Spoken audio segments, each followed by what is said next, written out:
Hey guys, what's up? This is Milan Patel. Welcome back to Tutorial Galaxy.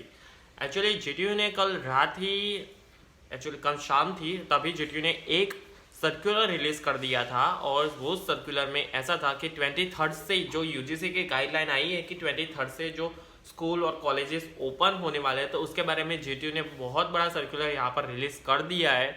So guys उस circular में क्या लिखा है और रीओपनिंग होगी कि नहीं, क्योंकि गुजरात के अंदर अहमदाबाद के अंदर जो सोमवार तक जो है वो कर्फ्यू लग चुका है, यानी कि लॉकडाउन हो चुका है।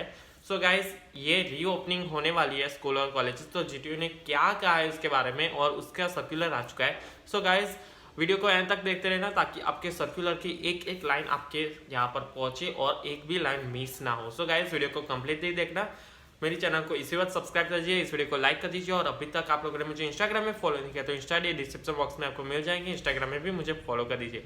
तो चलिए गाइस वीडियो को स्टार्ट करते हैं।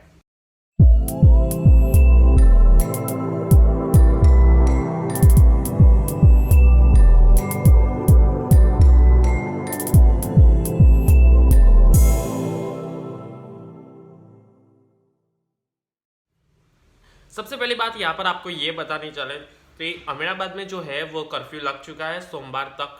ओके, सो मंडे तक आपको कहीं भी नहीं जाना है, ओनली जो डेयरी होती है और मेडिकल स्टोर है वही ओपन है और बाकी सब कुछ यहाँ पर क्लोज हो चुका है। अब एक और बात यहाँ पर बता दूं कि ये बात जीटीयू को पता है, लेकिन फिर भी उसने इससे पहले एक सर्कुलर रिलीज कर दिया था। सर्कुलर में ये लिखा था कि 23rd से स्कूल और कॉलेजेस रीओपनिंग होगी, ये फाइनल है। ओके, अब किन किन स्टूडेंट को ऑफलाइन एग्जाम मतलब ऑफलाइन लेक्चर देने हैं और किन स्टूडेंट को नहीं देना है, तो ये यहाँ पर भी मैं यहाँ पर वीडियो में आपको बता दूंगा। सबसे पहले तो आप लोगों को यहाँ पर बता दूं कि जो सर्कुलर निकाला है वो 23rd पेज का है, यानी कि 23 पेज का जो है वो सर्कुलर है। सर्कुलर में बहुत सारी यहाँ पर बातें जीटीयू ने बता दी है, लेकिन हमारे काम का ओनली एक ही पेज है, जो फ्रंट पेज है मतलब पहला पेज है, वही हमारा जो है जीटीयू की गाइडलाइंस के मुताबिक आपको फॉलो करना है। बाकी सब कुछ ऐसे ही जीटीयू ने पढ़ने के लिए रखा है। आपको यहाँ पर आपको पता होगा कि जीटीयू ने यूजीसी के पहले एक गाइडलाइन आई थी जिसमें लिखा था कि 23 नवंबर से जो है वो स्कूल और कॉलेजेस जो है वो ऑफलाइन लेक्चर के लिए तैयार रहना पड़ेगा। अब यहाँ पर बता दूं कि जीटीयू ने इसके बारे में यहाँ पर ये कहा है कि जो पीजी मतलब यूजी के फाइनल मतलब डिप्लोमा और डिग्री के फाइनल स्टूडेंट और पीजी के सभी स्टूडेंट और पीएचडी के सभी स्टूडेंट, एमफिल के सभी स्टूडेंट। ओके, तो यहाँ पर बता दूं फिर से, पीएचडी, पीजी और एमफिल के सभी स्टूडेंट और डिग्री और डिप्लोमा के फाइनल ईयर्स के स्टूडेंट को ही ऑफलाइन एग्जाम मतलब ऑफलाइन लेक्चर यहाँ पर उन लोगों को देने हैं। अब वो ऑफलाइन जो लेक्चर होंगे वो आपको कॉलेज के अंदर अटेंड करने होंगे।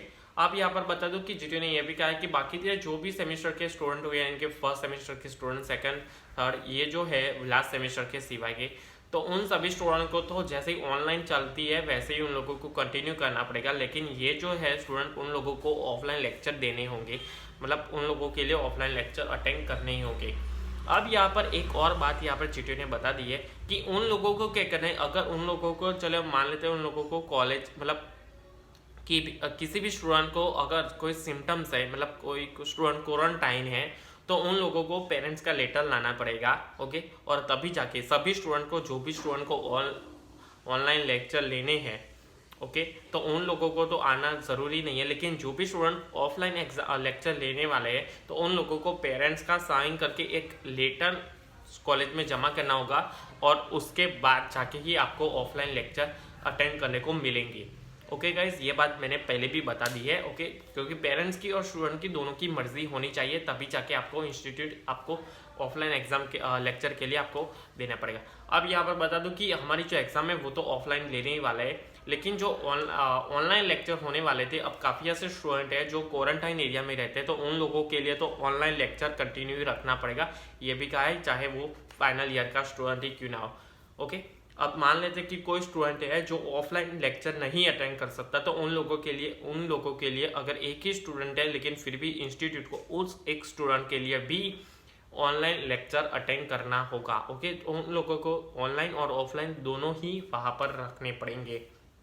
अब यहाँ पर एक और बात जीटीयू में बता दी है कि अगर स्टूडेंट को बीच दो स्टूडेंट के बीच ओके, उन लोगों को सोशल डिस्टेंसेस रखना पड़ेगा। और जो स्टूडेंट की मतलब बेंच की जो कैपेसिटी होती है, मतलब मान लीजिए 30 स्टूडेंट है तो उन लोगों को 15-15 स्टूडेंट के अंदर डिवाइड करना पड़ेगा। स्टूडेंट को 15 स्टूडेंट 3 दिन आएंगे, बाकी के 15 स्टूडेंट बाकी के 3 दिन आएंगे, यानी कि एक वीक के अंदर इस तरीके से चलेगा।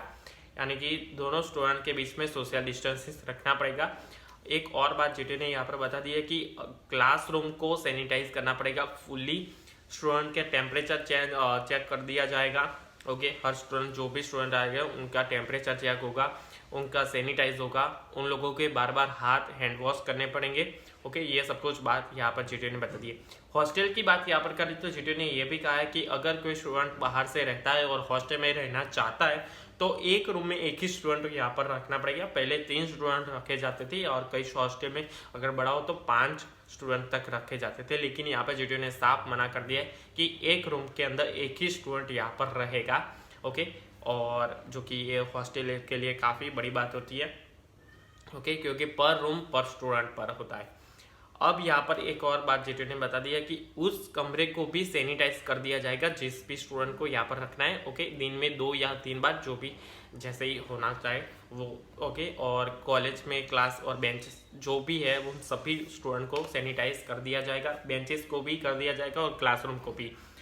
एक और बात यहाँ पर जीटी ने बता दी है कि अगर कोई भी स्टूडेंट को ऑफलाइन लेक्चर के दौरान कोविड-19 की अगर कुछ सिम्टम्स नज़र आता है या फिर उसको कोरोना हो जाता है तो उस स्टूडेंट को और उसी वक्त वहाँ से मतलब बंद कर दिया जाएगा। उस स्टूडेंट को वहाँ पर नहीं आना और उसकी सारी जो बेंच होगी, मतलब जो भी बेंचेस होगी, उस स्टूडेंट के साथ जो भी 15 स्टूडेंट आएंगे उनको भी अब ऑनलाइन लेक्चर अटेंड करने पड़ेंगे। उन लोगों को भी कॉलेज नहीं आना है।